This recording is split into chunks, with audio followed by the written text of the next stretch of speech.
com o desfalque do artilheiro do campeonato, Chiquinho Soares, Eduardo entrou. O Eduardo ontem mostrou, eu queria inicialmente falar do Eduardo porque foi tema da fala aí do Luiz Castro. O Eduardo entrou, improvisado na frente. É uma leitura que eu faço, você fica à vontade para discordar, Gabriel. Eu falava assim, inclusive sobre isso ontem com o Thiago Franklin, na cabine da Transamérica. Quem não foi muito bem ontem foi o Lucas Fernandes, tá? E aí o Eduardo às vezes tinha que cumprir a função que o Lucas estava realmente vacilando ali e ao mesmo tempo ter aquele cara de frente fazendo pivô. E o jogador, hein? Concordo integralmente com a situação do Eduardo. Ele entrou para ser um centroavante.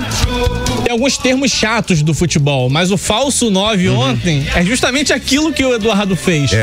Esse é o papel do falso 9. Ele entra como centroavante, mas ele faz uma movimentação de saída da área que abre espaço para que outros jogadores aproveitem. E o segundo gol, o primeiro já tem esse indicativo, né? Porque o Eduardo, ele tá participando da movimentação e abre espaço pro Júnior Santos aparecer cabeceando. O Júnior Santos ali fez o papel de centroavante, de referência. Jogador alto, aparece, cabeceia bem a bola, 1-0. Agora, o segundo gol, ele é exatamente o que o Luiz Castro esperava com o Eduardo na função.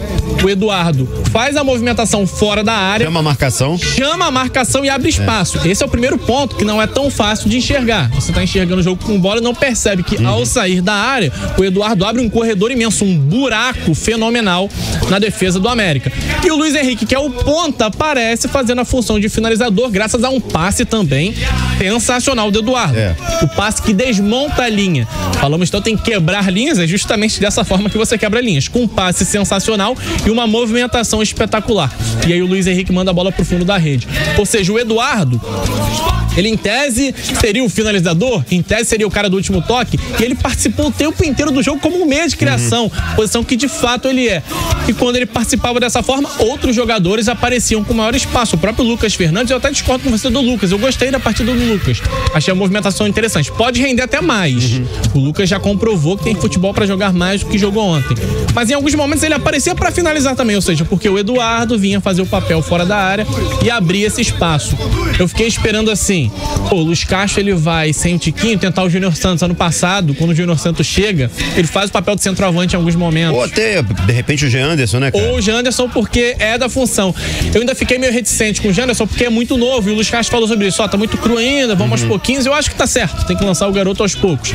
Mas eu imaginei que ele colocaria por ali o Júnior Santos. E aí na coletiva ele falou, não, o Júnior Santos é o cara que mais me rende jogadas, né? Eu tô a grosso modo dizendo que o Luiz Castro falou.